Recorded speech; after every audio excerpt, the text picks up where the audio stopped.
these hypersonic missiles, I mean, they seem quite terrifying. They're 10 times faster than the speed of sound, making them almost impossible to shoot down. But are they maybe not sort of quite as scary as previously thought?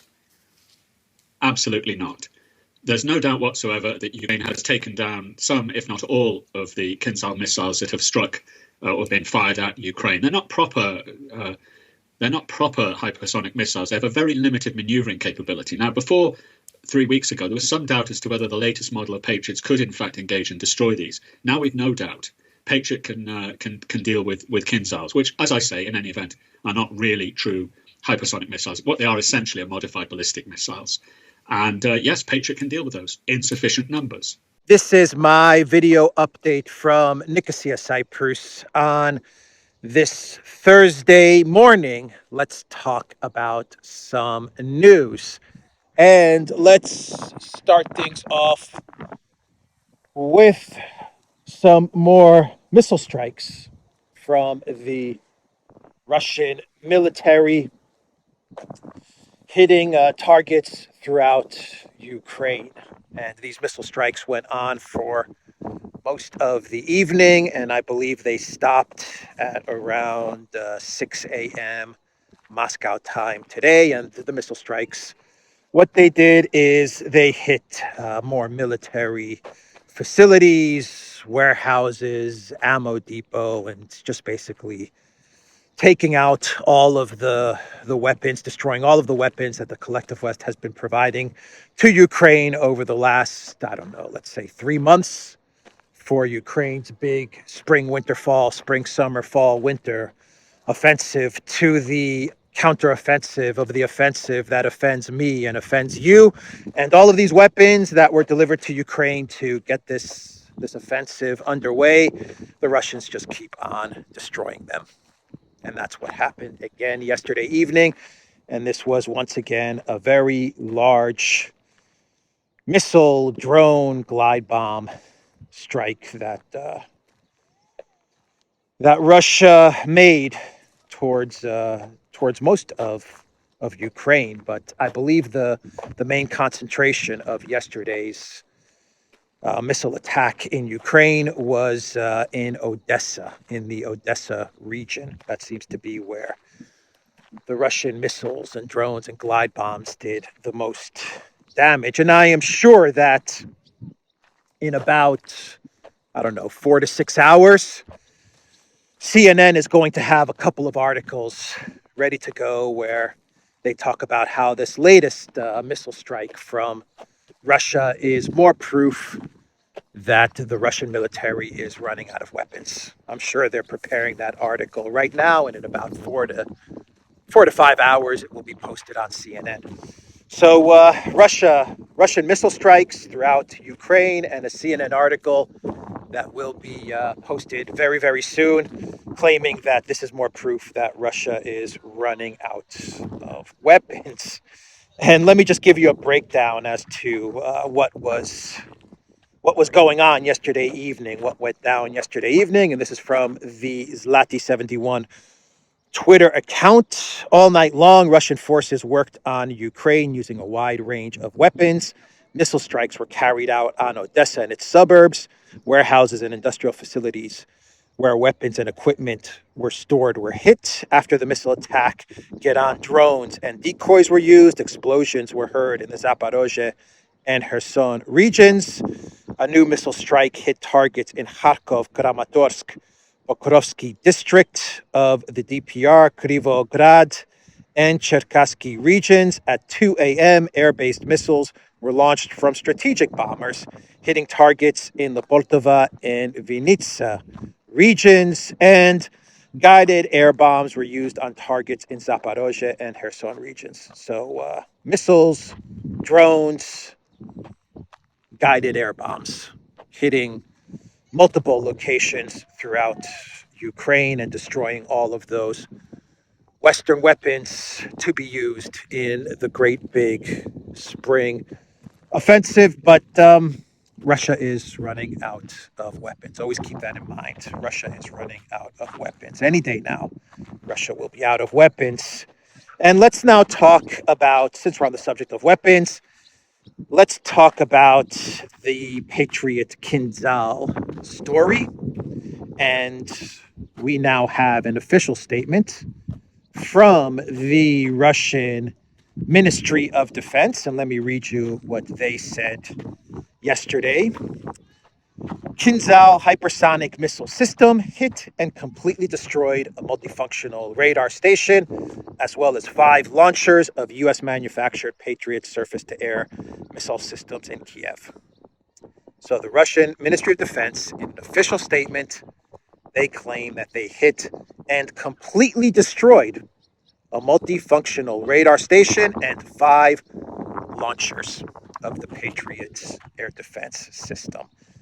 That is what the Russian Ministry of Defense says. Now, the AFP, Collective West Media, citing a U.S. defense official, they are reporting that the Patriot air defense system in Ukraine is in working order, despite damage. Not despite destruction, despite damage. The Patriot system is just fine, according to the AFP. Damage caused by an unidentified projectile that landed near the system is still being assessed, the U.S. official told the AFP. U.S. officials do not consider it necessary to withdraw Patriot air defenses from Ukraine for repair. So that is the U.S. defense official statement with regards to the Patriot Kinzhal story. So the Russian Ministry of Defense says we destroyed. The U.S. Pentagon, they say, you damaged, and no need to even take the Patriot system to, I don't know, let's say Poland for repairs. It was nothing but a flesh wound, if I had to cite Monty Python, the Holy Grail. It was nothing but a flesh wound. That is the U.S. Pentagon's official statement. So who is correct? Who is telling the truth? I don't know. You decide. You decide who's telling the truth. Zelensky said 6 for 6. The Patriot system, they took out, Russia launched 6 Kinzhal in the Patriot system. They took out 6 Kinzhal along with 18 other missiles that Russia launched, and the Patriot system took out 18. So 6 for 6 on the Kinzhal and 18 for 18 on the other missiles. A perfect score of 100%. According to Zelensky, it was a goal. It was a goal, according to Zelensky. So the Ukraine military, or whoever's manning these Patriot systems, they are awesome. They are the Lionel Messi's of Patriot air defense system operations. So that's the Russian side. You have the Pentagon's side of this story. We have the video, which shows 30 Patriot missiles being launched in a 2-minute time span. And then we have an explosion towards the end of that video. So you decide which story is more accurate and who is telling the truth. Is it the Russian MOD or is it the U.S. Pentagon? The Russian embassy in the U.S., they actually put out a tweet yesterday. And this tweet, I'll put it up on the screen right now, says, at MOD Russia, U.S. manufactured Patriot surface-to-air missile system has been struck by Kinzhal hypersonic glide missile in Kiev. Doubters gonna doubt. And then it has that picture that you can see there with the words wasted. That is from the Russian embassy in the USA. I actually went to the Russian embassy Twitter account in the U.S. because when I saw the screenshot of this, I was like, this can't be real. I actually went to their Twitter account, and sure enough, not only is this a real tweet that the Russian embassy in the U.S. put out, but it is a pinned tweet. They actually pinned this to their profile. So the Russian embassy in the U.S., doubters are going to doubt. That is what they are saying about this Patriot Kinzhal affair. So we have some news. That that U.S. officials are freaking out, and this is kind of rumor, but U.S. officials are absolutely freaking out about what went down in Kiev. 30 missiles being launched in 2 minutes, and all of those missiles appear to have failed. And then you just had the one or two Kinzhals that just boom, and that was it for the Patriot system. Anyway, the U.S. officials, they are a bit in panic mode, and there are rumors that they have convened a meeting, and this is coming from Turkish sources, by the way, and this meeting has to do with Poland and Slovakia, because the U.S. officials, they saw what happened in Kiev with the Patriot systems, and they are reassessing the Patriot defenses in Poland and Slovakia, and they're worried because it's Poland and Slovakia that U.S. officials and NATO, that they consider to be the base hub of Project Ukraine for the proxy war with Project Ukraine. It's Poland and Slovakia where it appears a lot of the military hardware is moving through, and so they have to reassess the Patriot air defense systems that they have protecting these base hubs for the proxy war that they're engaged in with Russia. And obviously the worry is that, I don't know, maybe one day Russia just may say, I'm going to take out these facilities in Slovakia or Poland. Or actually, a more realistic scenario would be that Ukraine launches some missiles and they end up landing in Poland or Slovakia, and they do damage to these facilities, and the Patriot air defense system is unable to take out Ukraine missiles that go astray, like what happened months ago with the missile that hit the farm in Poland. Anyway, the Pentagon, NATO, they're not happy with what they saw with the Patriot missile performance, and they have to reassess the air defense systems around their base hubs in Poland and Slovakia. And we also have reports, and I've seen the screenshots of these notices, but it looks like the Ukraine military and the Zelensky regime, they're actually putting up notices, and they are urging citizens not to film what's going on, not to take videos of the Patriot systems firing missiles, not to take videos of missiles that are incoming into Ukraine. And the reason, obviously, that they're urging citizens not to do this, not to take videos of the military activity, specifically the air defense activity or the Russian missile activity, is because of the video that came out the other day, which showed the 30 Patriot missiles being launched in under 2 minutes to try and take out the Russian missiles that were hitting Kiev. And if it wasn't for this video, as I said yesterday, if it wasn't for this video, this whole Patriot air defense debacle would have been covered up, and we would have gotten a narrative that the Patriot air defense system did indeed destroy Russian hypersonic missiles. So the Patriot system is a wonder weapon. Poland, Slovakia, Greece, Germany, it's time to put in orders for a whole bunch of Patriot systems, which, from what I understand, cost like $1 or $2 billion.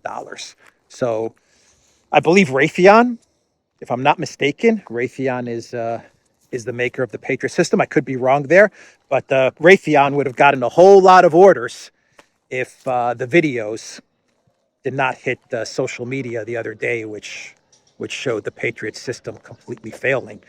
So the Ukraine government, the Zelensky regime, they are putting up notices urging citizens, do not take videos. Do not show what is happening.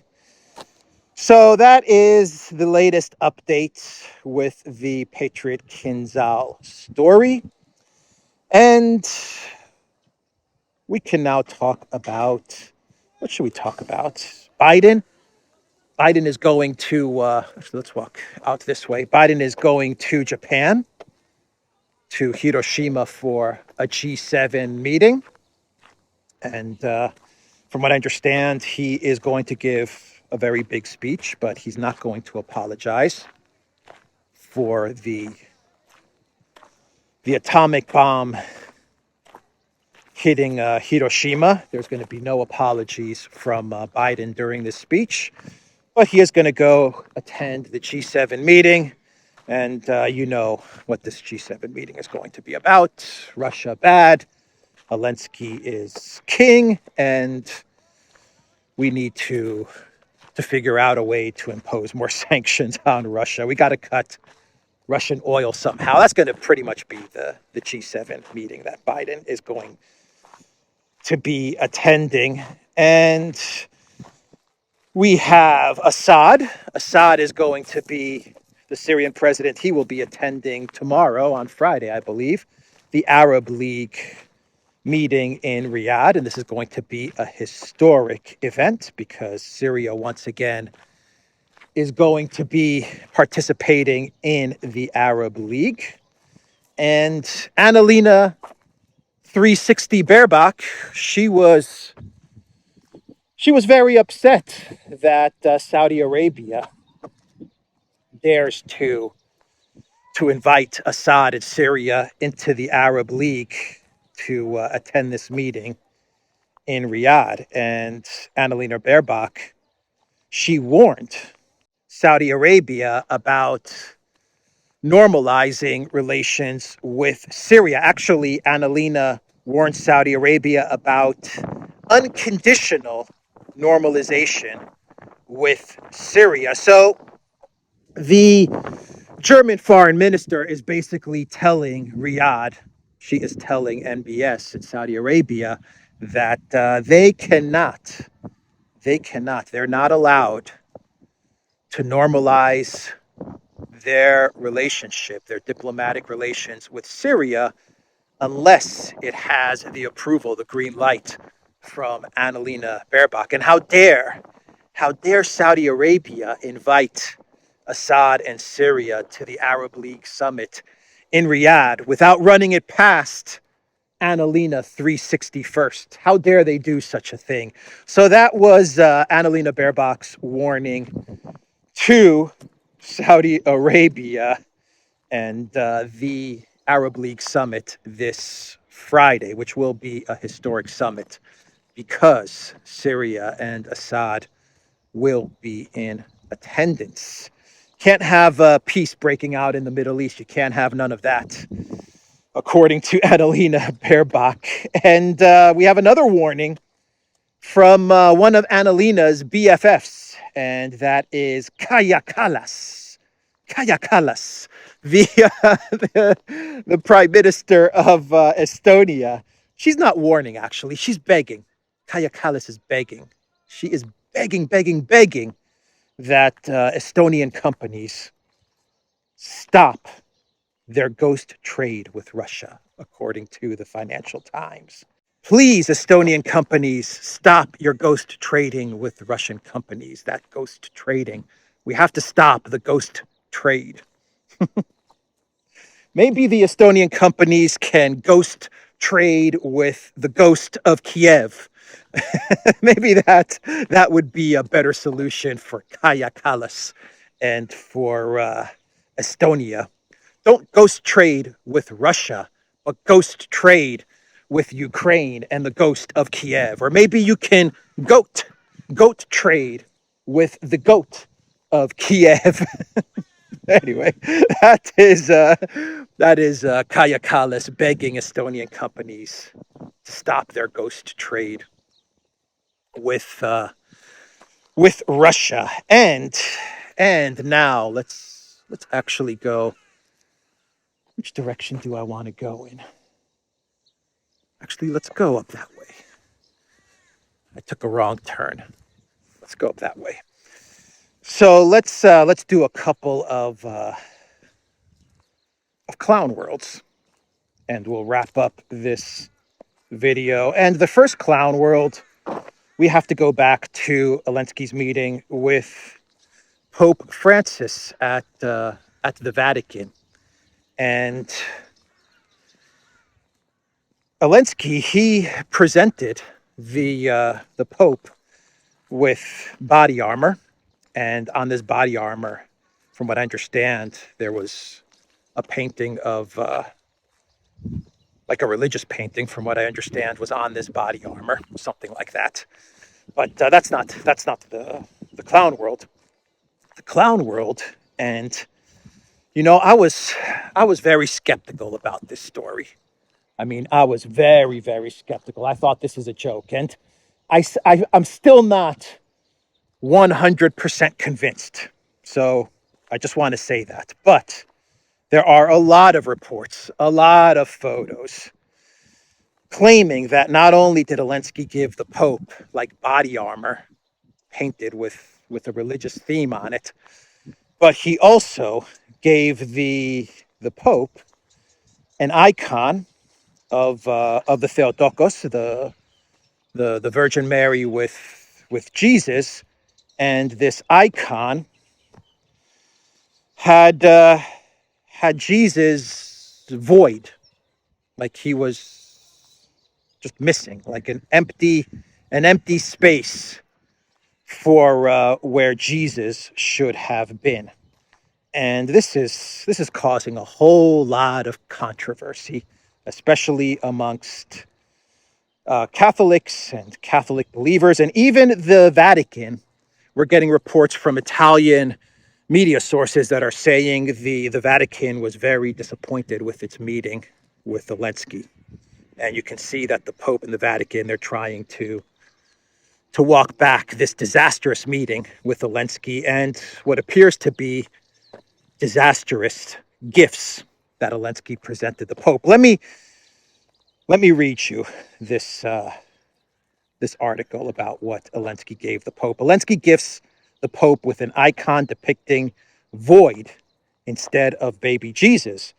During a meeting with the Pope, Zelensky handed him an icon of the Mother of God with a void in place where the Savior should have been. On May 13th, 2023, during a meeting with the Pope, Zelensky presented the pontiff with an icon of the Mother of God with a black void instead of the infant Jesus. The image is called Loss of 2022-58.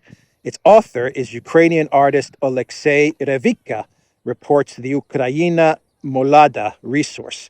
Despite the fact that journalists call Revika's work a painting, it is very reminiscent of a parody of the Iberian icon of the Most Holy Theotokos. Revika himself claims on his Facebook page that this is a work about the loss of Ukrainian children in the aggressive war unleashed by Russia against Ukraine. Glory to Ukraine. That is a quote. That is what this artist Revika said on his Facebook page. So, wow, if this is true, if this is indeed true, and Zelensky presented the Pope with an icon, they claim a painting with this image, then this void image of Jesus, then I don't know what to say.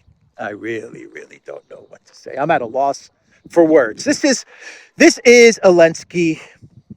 Is he trolling the Pope? Sure. Does he show that he doesn't care about the Pope? Sure.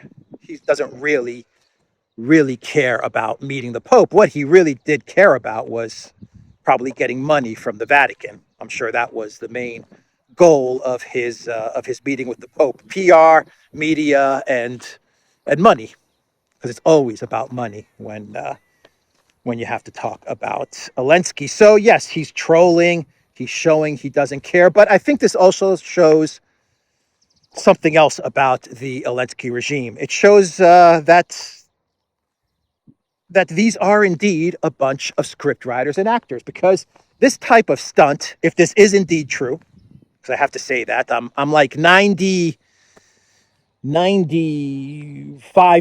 certain that this is true, but this could not be true because it's so outrageous. But if this is true, then it shows that you still have an Zelensky regime, which consists of a bunch of Hollywood TV script writers who probably sat around a table and they said, you know what would be funny? You know what would look good if this was a sitcom? Is if we presented the Pope with this icon with a voided Jesus. That would make for good television. And they're still thinking like script writers. They're still thinking like this is some TV show. That's what this shows me.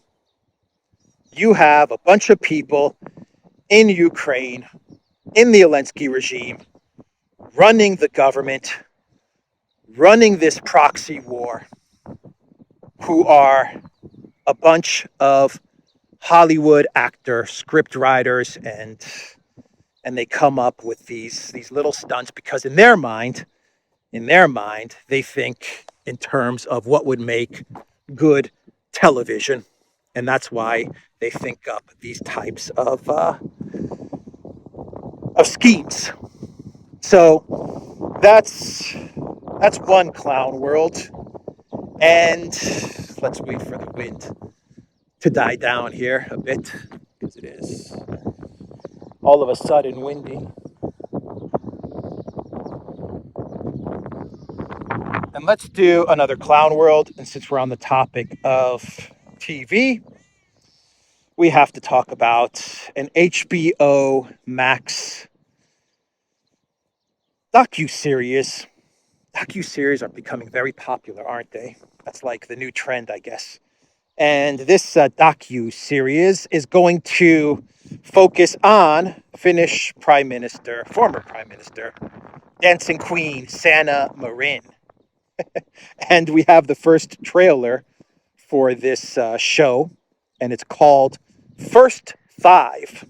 That is the name of this HBO Max docu-series. First Five. From Deadline, First Five, HBO Max unveils trailer for docuseries about the Finnish PM, Sanna Marin. HBO Max has unveiled the trailer for First Five, the docuseries spotlighting the inner workings of the government of Finnish Prime Minister Sanna Marin. First Five will launch June 9 on the streamer and explore themes of powers and womanhood during a tumultuous time to be leading a country. The three-part documentary series offers a close-up view into the lives of exceptional politicians in unprecedented times. It introduces the Finnish female cabinet behind their public roles and shares moments of vulnerability and openness. Moments of vulnerability and openness and partying and dancing with rock stars and alcohol consumption and escalation of war with Russia and all of these things which defined the historic prime ministership of Dancing Queen Sanna Marin, who is, from what I understand, single and ready to mingle. And this is why Sanna Marin and Kaja Kallas and all of these EU leaders, why they love Zelensky so much is because at the end of the day, they're also actors, or they're aspiring actors. They all want to be like Obama. And what do I mean by that? When they're done with their tenure as prime minister or president, they want to get a production company like what Netflix gave Obama. They want that production company deal. They want that $80 million to produce documentaries that no one's going to watch. They want to produce a movie. They want to become part of the Hollywood cool kids club. All of these leaders, they all want to get into some sort of entertainment. They want to get into the entertainment business in one way or another. All of them. At the low level is a book deal, but at the high level, I mean, if you really hit the jackpot, well, then it's an HBO Max docu-series. I mean, she's done it. This is the reason for her becoming prime minister was not to benefit Finland. It was so she could make it in the entertainment business. That was the real goal of her tenure as prime minister, and she did it. She's done it. So that's how she's getting rewarded. She's finally part of the Hollywood club, and good on you, Sanna Marin. Good on you. You got your HBO Max docu-series. Anyway, that is the clown world. That is why they hug Zelensky. That is why they love Zelensky, because he's an actor, and they want to be actors, and they want to be producers, and they want to be script writers, and they want to run production companies. And so when they meet with Zelensky, they probably talk maybe 5% about weapons and the conflict, and the other 95% is probably about scripts and ideas that they have for a movie or a documentary or something like that. It's crazy stuff, man. It's crazy stuff. Anyway, the Duran.locals.com. We are on Rockfin and Rumble, ODYSEE, BitChute, and Telegram, and go to the Duran shop. 10% off. Use the code. Good day. Take care.